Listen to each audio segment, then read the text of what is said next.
საუბრობს დღეს ყველა. თუმცა ძალიან ბევრმა მომწერა, ვიცი რა დავლე და შედეგი არ მომცა.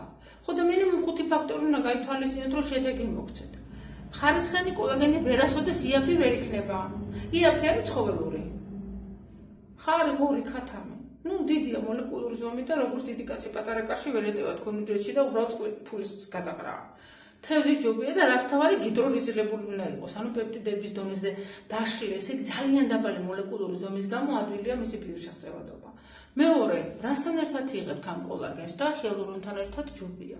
ახლა ვსაუბრობ იმაზე, რომ გაწმენდილ ორგანიზმზე უკეთესი. ამის გარდა მაგალითად კაცს უყვარს გოგირდი, ომეგა-3 ცილოვანი კვება. მერე რა ასაკიდან დაიწყეთ ეს კოლაგენი და რამდენი ხანის მას აპირებთ, იმიტომ რომ ხა გასაგები 30-35 წლის გოგოებისთვის 3-4 კურსი ნორმალურია, მაგრამ ასაკის მომატებასთან ერთად დეფიციტი მეტია და შესაბამისად ხანი რა თქმა უნდა მიიღოთ ხარისხიანი კოლაგენი.